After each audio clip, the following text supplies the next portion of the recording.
नमस्कार। India debate के साथ मैं आशुतोष हाजिर हूं। दोस्तों, आपको शायद ऐसा लग रहा होगा कि न्याय हार गया है या न्याय कमजोर पड़ गया है, सत्य कहीं हार ना जाए। लेकिन ऐसा नहीं है, आप निराश मत होइए।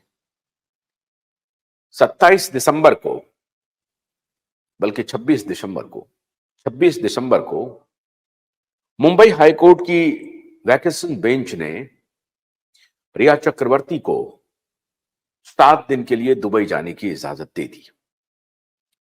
और इजाजत कुछ शर्तों पर मिली। पहली शर्त यह कि 1 लाख रुपए का आपको डिपॉजिट करना पड़ेगा। दूसरी शर्त यह कि लौटने पर, वापस आने पे आपको अपना पासपोर्ट फिर से जमा करना पड़ेगा और इस दौरान अपने पेरेंट्स के पासपोर्ट भी आपको जब्ती में रखने पड़ेंगे। ये कुछ शर्तें थी जिसके आधार पर अदालत ने 7 दिन के लिए दुबई जाने की इजाजत दे दी।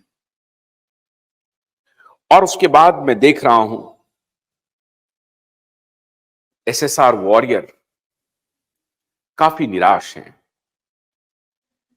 एसएसआर वॉरियर को ऐसा लग रहा है कि शायद देश में हर तरफ अंधेर ही अंधेर है।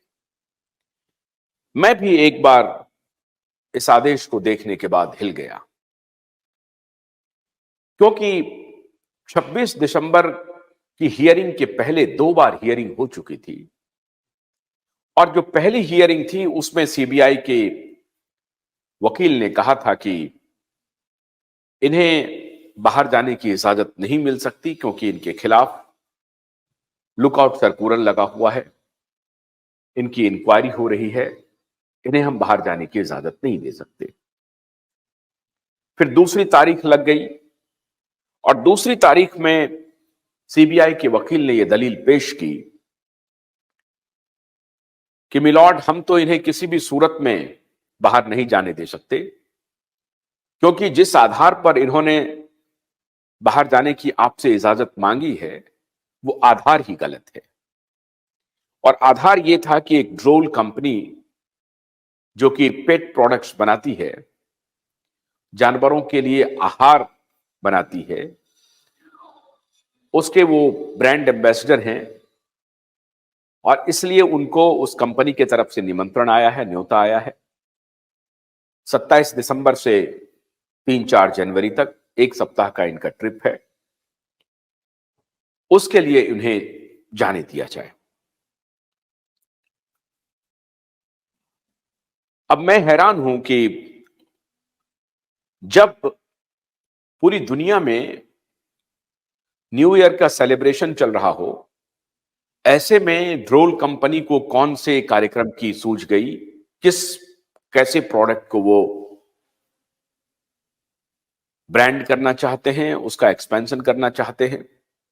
तो ये बात छिपी हुई नहीं है कि रिया चक्रवर्ती वहां क्यों जा रही है, क्या सेलिब्रेट करने जा रही हैं, ब्रांड को किस प्रकार से इंडोर्स करेंगी।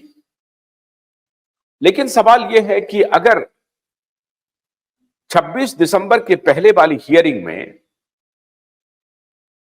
सीबीआई ने यह दलील पेश की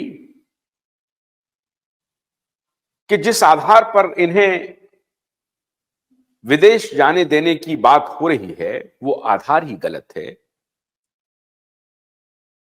और ड्रोल कंपनी की ये ब्रांड एम्बेसडर नहीं है, इनकी जगह पर कोई और ब्रांड एम्बेसडर हैं और उसके ये सारे साक्ष्य हैं।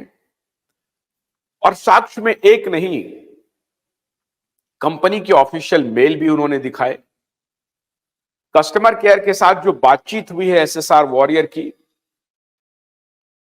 वो भी सीबीआई के पास मौजूद थी और सीबीआई ने इन सब का हवाला दिया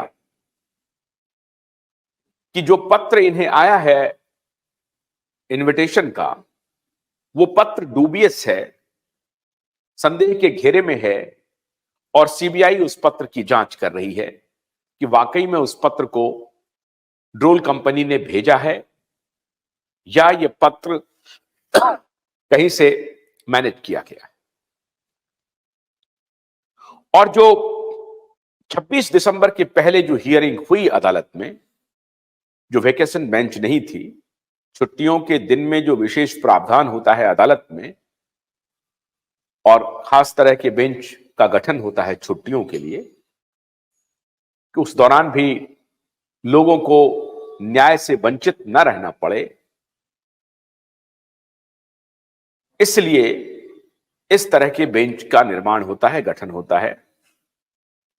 और ये टेम्पररी बेंचेस होते हैं जो सिर्फ छुट्टियों के लिए बनाए जाते हैं, छुट्टी के दिनों में बनाए जाते हैं।